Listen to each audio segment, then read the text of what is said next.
Hello, welcome back to my accountancy class, the Master's World. Guys, in this video, you are going to learn the basis of accounting. Basis of accounting.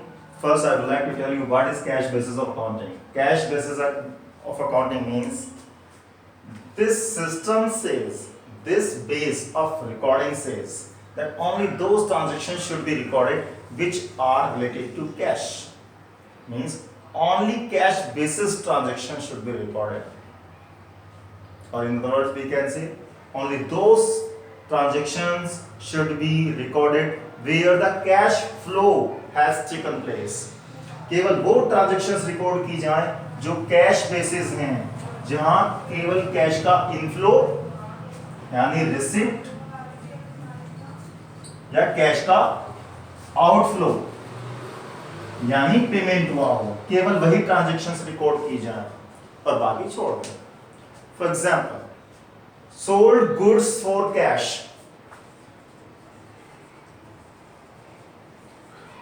Sold goods for cash. This is the transaction here.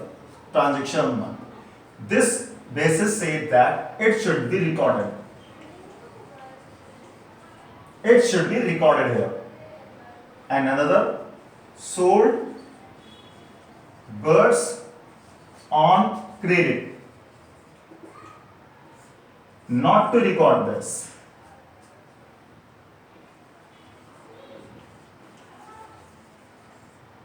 But I tell you one thing, that this base of account is not used according to the accounting standards and according to the accrual concept. Accrual concept we have learned in the last chapter, last video. On the basis of accrual concept and revenue recognition concept, this base is not used. Revenue recognition concept क्या कहता है कि cash receive हो या ना हो, चाहे वो उधार हो, जब वो ट्रांजेक्शन हो गई, when any transaction has been recognized, it should be recorded in the books of the accounts. Same accrual basis कहता है. एक्रूअल बेस क्या कहता है? When any expense or income or revenue recognized, it should be recorded whether cash transaction has taken place or not. यदि कोई खर्चा, कोई income है, रिकॉग्नाइज हो गई तो रिकॉर्ड कर दो, कैश आए या ना आए, जाए या ना जाए. क्या है? उधार माल बेचा, goods sold on credit basis, you have to record that. Salary due but not yet paid should also be recorded here. Interest due but not yet received, due हो गया, रिसीव नहीं हुआ, it should be recorded here. That is the accrual base.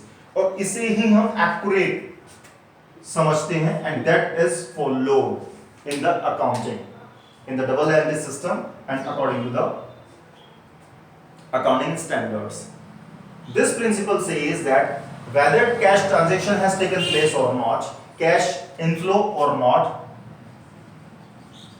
inflow or outflow of cash or not flow. Flow हो, flow of cash हो या flow of cash ना हो, not flow of the cash.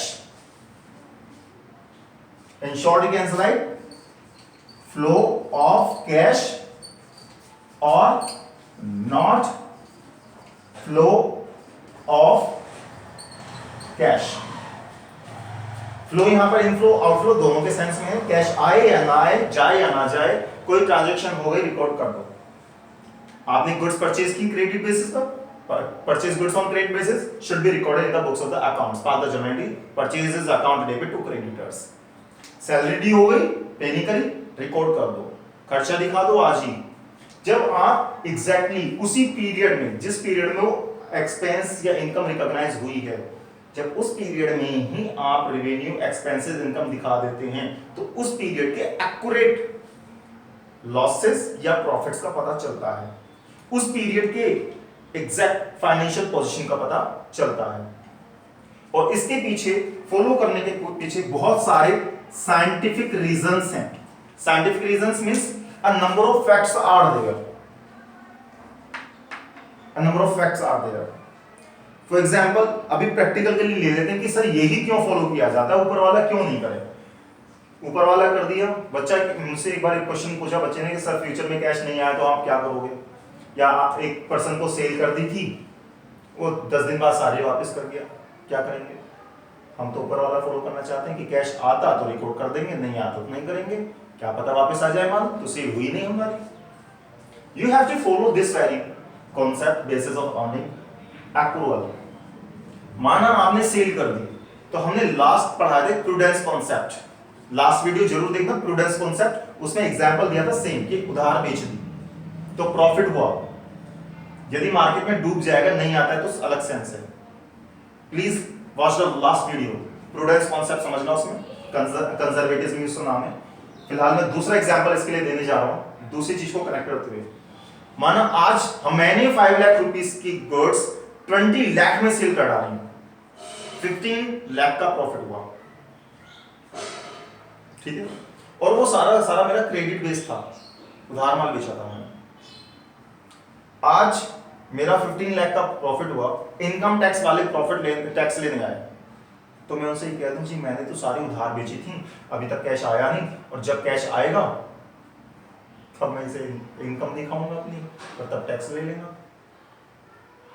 कैसा होगा कि कैश बेसिस है मेरा। तो अब आप खुद सोचें, इनकम टैक्स की रेट यदि आज 10% है और कल वो 12% कर दे, फ्यूचर का कुछ भरोसा नहीं है, लॉस चेंज होती रहती हैं, सर्विसेज पर टैक्स चेंज होते रहते हैं, इनकम टैक्स के प्रोविजंस चेंज होते रहते हैं, आज दिन नहीं हर साल चेंज होते रहते हैं, कुछ चेंज हो सकता है, कभी भी चेंज हो सकता है, एप्लीकेबल होते हैं। आप फिलहाल एक छोटे से एग्जांपल से सुन लो, चाहे प्रैक्टिकल अप्लाई हो कैसे हो, ठीक है। आज टैक्स रेट 10% है, मैंने 5 लाख की गुड्स 20 में सेल करी, 15 का प्रॉफिट हुआ, इस तरीके से 15 के प्रॉफिट पर मुझे 10% टैक्स देना है 1,50,000 का। पर मैं कह रहा हूं जी मैंने नगद नहीं बेची, मैंने तो उधार बेची थी, मैं तो नगद बेचूंगा तो टैक्स वो सेल दिखाऊंगा। और हो सकता है जब मैं इस को फॉलो करूं फ्यूचर में टैक्स रेट हो जाए 20%, तो ज्यादा सही कौन सा था यार, जिस साल हुई थी उसी साल दिखाओ ना, कैश आए या ना आए क्या, तो आप कहोगे नहीं तब एक्रूअल होना चाहिए। इसलिए ऐसा नहीं है, हम जनरली 99.9% हम इसको यूज नहीं करते, ठीक है। इसमें कुछ ऐसी बिजनेस ऑर्गेनाइजेशंस होती हैं जिनका जनरली कैश बेसिस ही चलता है बिजनेस, तो वो उसको यूज कर लेती हैं, या कुछ ऐसी होती हैं जो लॉस के फील्ड में नहीं आती, उनको लॉस रिलीफ देती हैं कि ठीक है आप कैश बेसिस कर लीजिए, ठीक है। वहाँ उधार का कोई सर्विस सेल करनी नहीं होती, उनको प्रॉफिट मेंटेन नहीं होता, इसलिए वो कैश बेसिस फॉलो कर सकती है। लेकिन 99% जो आपकी बिजनेस एंटिटी हैं, इकोनॉमिक एंटिटी जिसे आप कहते हैं, इकोनॉमिक ऑर्गेनाइजेशंस, वो एक्रूअल बेसिस ही फॉलो करती हैं कि जिस ईयर में, जिस पीरियड में आपको प्रॉफिट हुआ या इनकम हुई है, रेवेन्यू हुआ है, एक्सपेंस हुआ, उसी में शो कर दो, ताकि एक्यूरेट प्रॉफिट पता चल सके, एक्यूरेट लॉस पता चल सके, या एक्यूरेट फाइनेंशियल पोजीशन पता चल सके। ये नहीं कि जब कैश आएगा आता रहेगा, ठीक है। तो एक्रूअल बेसिस पर यही आपको फॉलो करना होता है, और ये साइंटिफिक है। बहुत सारे, एक तो मैंने आपको सिंपल सा भी रीजन दिया था इनकम टैक्स का, ठीक है, और बहुत सारे और भी रीजंस हैं इसके साथ। तो एक्रूअल कॉन्सेप्ट आपका इतना ही खत्म होता है कि whether cash transactions taken place और not, you have to record. Example, any expense due but not yet paid, कोई एक्सपेंस ड्यू हो गया, पे नहीं करा, एक्सपेंस दिखाओ। Income due to be receive, income accrue हो गई है, accrue but not yet receive, income दिखा दो। एक्रू हो गया इंटरेस्ट, अभी मिला नहीं है, मिल जाएगा। कमीशन एक्रू हो गया, मिला नहीं है, मिल जाएगा, अभी दिखा दो, लेकिन इनकम उसे। Goods sold, goods on credit basis, उधार माल बेचा, रिकॉर्ड करके दिखा दो, अभी सेल दिखा दो, रेवेन्यू दिखा दो, और एक्सपेंसेस के टोटल को माइनस करके प्रॉफिट दिखा दो, जो भी निकलता है। मींस एक्रूअल कॉन्सेप्ट को हम फॉलो करते हैं, जो आपने लास्ट क्लासेस में पढ़ा था। रेवेन्यू रिकॉग्निशन कॉन्सेप्ट को फॉलो करते हैं, जो लास्ट क्लास में पढ़ा था। तो ये क्या आता है, accrual basis of accounting. I hope that this video is meaningful for you and purposeful for you. You have got the benefit of watching this video. Give a thumbs up to like the video and subscribe the channel, The Master's World. Thank you. Have a nice day.